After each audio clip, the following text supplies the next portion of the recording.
before we begin today, we'd like to speak with you about the study ministry here at Countryside. My name is Tim Reuter, and I am a member of the Religious Education Council and also one of the Spirit Play teachers here at Countryside. And I'm here to give you an extremely biased opinion about our RE program. Each year, we have about 200 young people and around 100 adult volunteers who participate in our Children and Youth Religious Education program. We have one of the largest UURE programs in the country for a church of our size, so we should be very proud of that. Our curriculum is designed to assist our children and youth to explore the UU principles, spiritual practices, and teachings from the world's major religions. The Child's Children and Spirit Play classes are designed to nurture our young people's natural wonder and curiosity about the world, and to begin their own spiritual journeys in their own way. Our nursery childcare offers a safe and welcoming environment to our newest members, and most importantly, it allows the parents of those children to enjoy the services here. You've recently had the privilege of witnessing the creativity of the Faith in Action program at the art fair. This monthly program helps young people experience their personal power to make a positive difference in the world. Our youth are given so many great opportunities to build connections and lasting relationships. The Coming of Age program for our 8th and 9th graders encourages their journey into greater maturity, responsibility, and spiritual commitment. This is the group that will be traveling to Boston this June to learn more about their UU heritage. Our senior high youth group is one of the largest in the area. They're leaders on the Mid-America Northern Area Youth Council, and we have a growing number of youth participating in UU summer camps and leadership and justice trainings around the country. They're an amazing group, and I've had the privilege of working with some of them when they volunteer to help out with the younger children.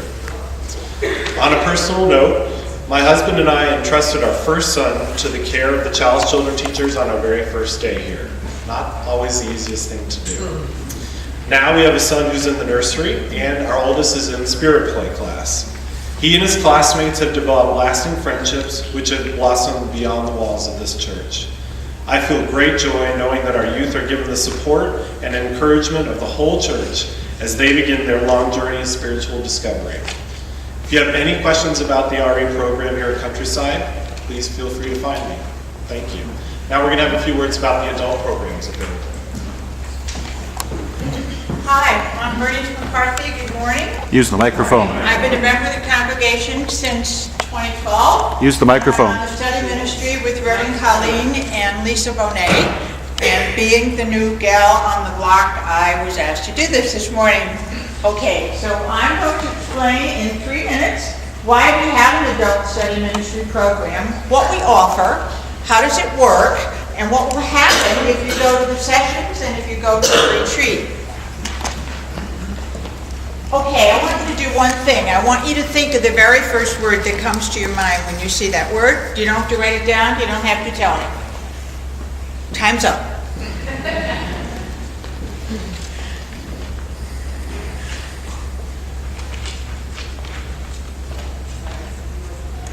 And all of those things are true. And notice I have them in left and right brain up there for you, okay? So you get a clue as to which side you favor.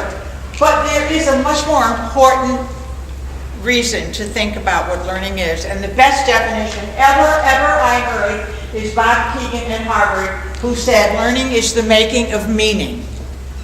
If that's what study ministry is about, it's helping people make meaning. But now, in your mind's eye, remove the word learning and replace it with the word living. And now you see why learning is so absolutely vital. And that is the why of the study ministry.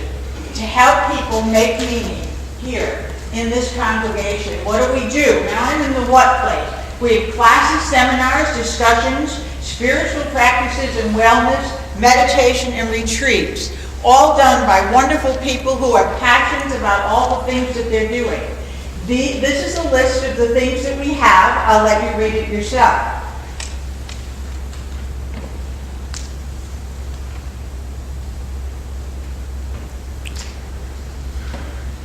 It's really impressive, really impressive.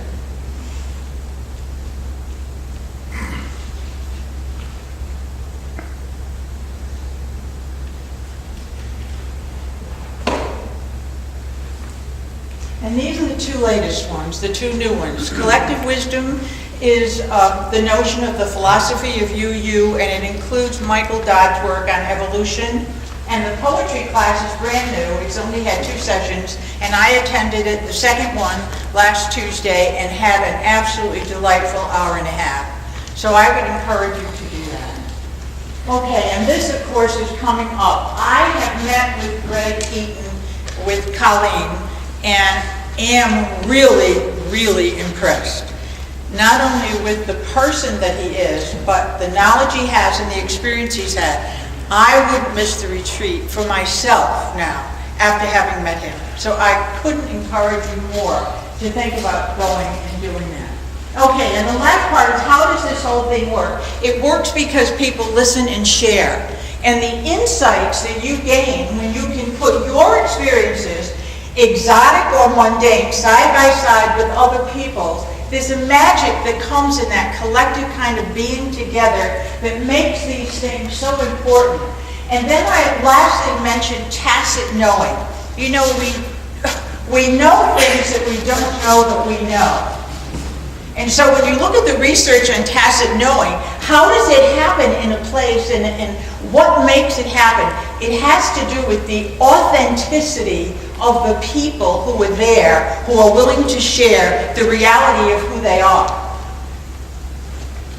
And you can't do that unless you love yourself.